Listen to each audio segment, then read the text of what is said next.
Right, I'm going to hand over the questions now to Assembly Member Garratt for a moment.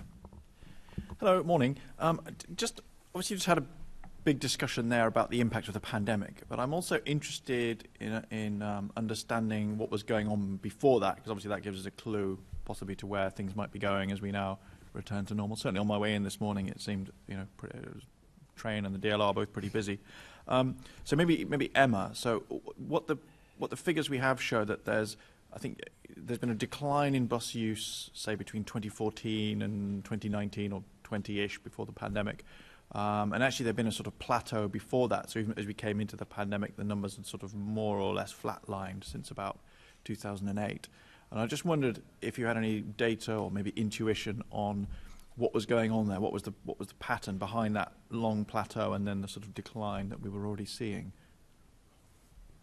Yeah, I mean, you're absolutely right. In the kind of 6 years up to the pandemic, bus ridership was actually falling in London year on year. And at the same time, average bus speeds were also falling. So it was taking longer on your bus journey to get from A to B. And in the 3 years prior to COVID, the average bus speed was 9.3 miles per hour. So it just kind of stayed stuck at that level. And it's interesting because we've talked about this as a correlation between those two things. But actually, I think that TfL put information in the public domain recently that was saying actually there is a causation there, and what they're saying is that a 10% increase in bus journey times results in a 6% fall in the number of people using the bus, and the converse is true. So actually if you can make bus journey times shorter, you actually get more people using the bus, and it seems to be that is the main reason why people haven't been using the buses, because there's more traffic on the roads, there's maybe been less priority for the bus, and so people's perception is that I'm not going to get to work on time if I get the bus. And so if they can afford to, they're getting other modes of transport instead. I mean, there are other reasons why people might not want to get the bus. Some people perceive it as a bit noisy, a bit too crowded for them, or just kind of, not for me. But the key element, I think, here in kind of improving the number of people who are using the bus in London is to actually make those journey times shorter. Sorry. I mean, the point you make about perception, I suppose I would say that would be a reason why some people might never use the bus. It's not a reason why people who already use it would stop using it, because I would imagine that hasn't changed. So, in terms of ridership declining, I don't know. I mean, the other change, obviously, you focused on speed. I think you think that's the primary reason. I don't know whether you've looked at, because obviously there's been over that same time period a big increase in private hire vehicles, sort of particularly the sort of app-based, call upon demand type. I don't know whether that's a possible factor as well as an alternative form of transport that's quite new and might be competing for some of those journeys. I think it's possible that that private hire vehicles are competing for some of those journeys, but those private hire vehicles are also creating more vehicles on the road, which is slowing down bus journeys. So I think it works both ways. But certainly, if you've been a bus user for a long time and you've noticed that it's taking longer, your bus journey is taking longer than it used to, if you can afford to, you might consider taking another mode of transport. But of course, there is quite a captive market on the bus in terms of people on lower incomes, and some people who use the bus because it's the only form of transport they can afford to take.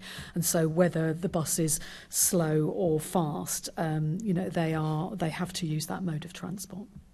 Okay, and I don't know, another form of transport obviously competes with bus. Personally, I don't use buses very often because I can normally get there in half the time on my bike.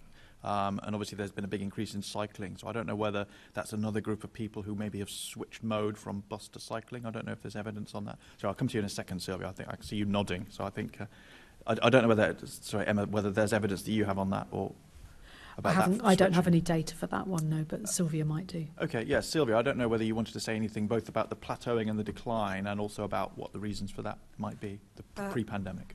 I don't have specific data on that, apologies, but what I meant to say is that outside London, But a big factor for people using buses is convenience, taking them to places where they want to go, frequency, reliability, and affordability, of course.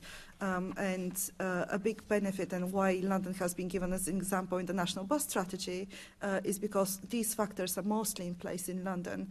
In Outer London, I feel there's perhaps gaps in provision and frequency that need to be filled, and hopefully some of the changes with the bus action plan will address this. But I feel that London is much further ahead, especially with fares being low and the bus hopper fare. So yes, perhaps it is about new forms of mobility, but that shouldn't be seen as necessarily a bad thing. But we should be attracting many more people away from the private car and towards buses and other greener modes to travel. Thanks, Joe. And then Assemblymember Rogers, you had a question at this point.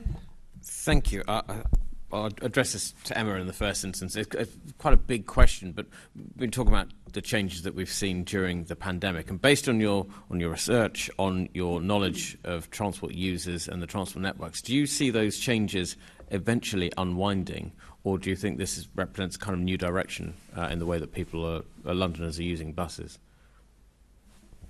Sorry, Nick, can you just rephrase that question in terms of the data about the number, the fall in bus passengers you're talking about, whether that's a trend? Yeah, exactly that. Do you see that unwinding at some point, or is it terminal? As a change? Yeah, no, in fact, no, it's definitely not terminal. And I think we're going to talk about TfL's bus action plan later. And I think that is a really, really kind of clear roadmap for reversing that decline in bus ridership.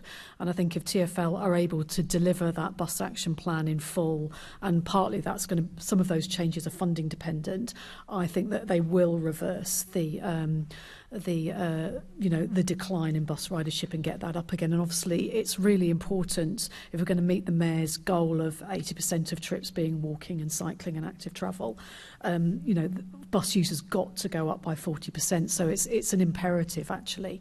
And there are, bus journey times are the key thing, and TfL recognise that's the kind of the key driver for getting people back on the bus.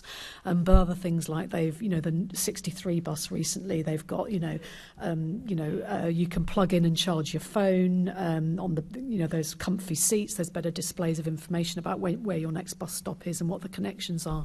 Those things will make a difference as well to making the bus kind of more attractive to use. Thank you very much. So our next questions are from Assemblymember